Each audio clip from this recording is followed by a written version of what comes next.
Hi, we are sharing the history of subcontinent comprising of India, Bangladesh and Pakistan. In this video, we are sharing the historical events of their independence. Watch till end and do not forget to subscribe and press the bell icon of our channel. Let's get started. The month of August marks the anniversary of independence of India and Pakistan from British rule. British rule in India can be traced back to the 17th century, when Mughal Emperor Jahangir gave the British East India Company permission to trade in India in 1617. Although the company faced initial resistance, it slowly began to consolidate its economic and political power in the country.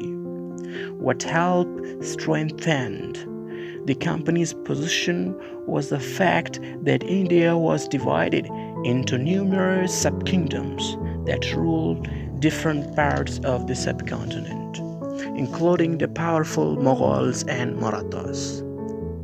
This meant that the company was able to take the advantage of local fractures and tensions and employ a divide and rule approach that saw it take control of most of India by 1850. In 1857, Indian soldiers employed by the company revolted en masse. What became known as the Indian Mutiny of 1857.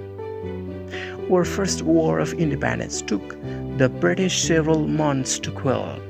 The British monarchy under Queen Victoria took control of the British India Company's land and gained influence over India's princely states. Britain took control of India's resources and while investing heavily in infrastructure. As a consequence, India suffered a series of famines that killed tens of millions of people. In the late 17th century, India was the largest economic power in the world. When India regained its independence in 1947, it was significantly poorer than it had been before.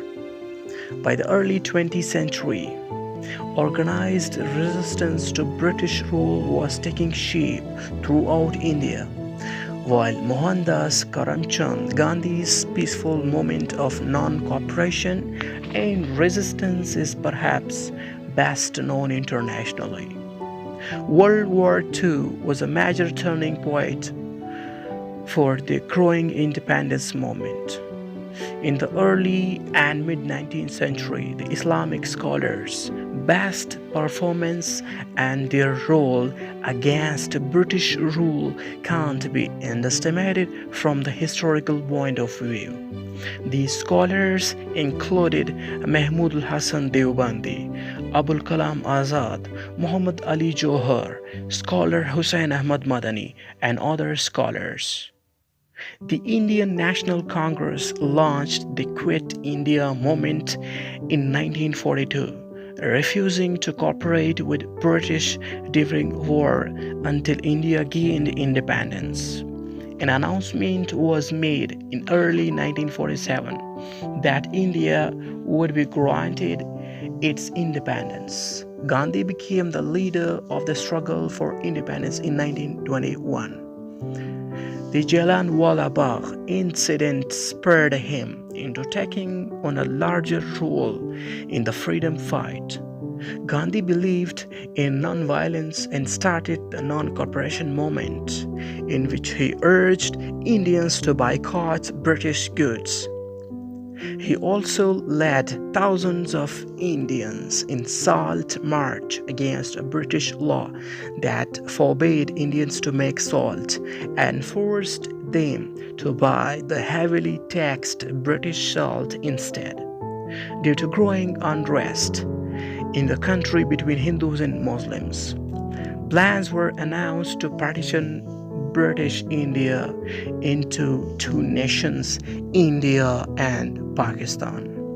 During the partition, the migration caused the loss of 1 million lives. divisions between Hindu and Muslims had been encouraged by the British divide and rule approach. Leaders of the political group, the Muslim League, Muhammad Ali Jinnah, believed that Muslims needed a homeland within India. However, widespread violence between Hindus and Muslims started in Calcutta in August 1946 and spread later throughout North India. Muslims in Calcutta went on Hartal strike to press for the new nation of Pakistan. Due to political unrest in the country, Britain decided that India would need to be partitioned to carve out a separate homeland for Indian Muslims. After the partition, Jinnah became the first Governor General of Pakistan, and Jawaharlal Nehru became India's first president. Gandhi, who remained the strongest advocate for a unified country, was shot by a Hindu religious fanatic in 1948, just a month before the last of the British troops finally left India. A British lawyer named Cyril Radcliffe, who had never set foot in Asia, was called upon to draw up the borders between the two countries. India and the new state of Pakistan were granted independence on 14 August 1947, but were only made aware of the new borders 2 days after. States with a Hindu majority population surrounded by India on all sides almost naturally became part of India. But Kashmir in the far north was located between India and Pakistan. Although the ruler was Hindu, most Kashmiris were Muslims. In October 1947, civil unrest had spread around Kashmir. Hari Singh, the ruler of Kashmir, fled to India and appealed to the Indian government for help. He ceded Kashmir to India, which led to the first war between Pakistan and India over Kashmir. While Kashmiris had the right to choose their own decisions regarding the selection of two countries, a ceasefire agreement was agreed with the help of United Nations in 1949, with a line of control separating the 65% of Kashmir under Indian control from the 35% under Pakistani control. The line of control was only meant to be temporary, but it remains to be the de facto border today. Tensions between India and Pakistan over Kashmir have risen and fallen since 1949, but no settlement has ever been reached. No history of India and Pakistan's independence is complete without remembering Bangladesh, when the Muslim majority became East Bengal as East Pakistan and Muslim majority in West as West Pakistan. They were Muslim majority areas. They were culturally, ethnically, and linguistically very different places. In 1971, East Pakistan fought and was backed by Indira Gandhi, who was then the Prime Minister of India. The 2-week Indo-Pakistani War was fought in early December 1971.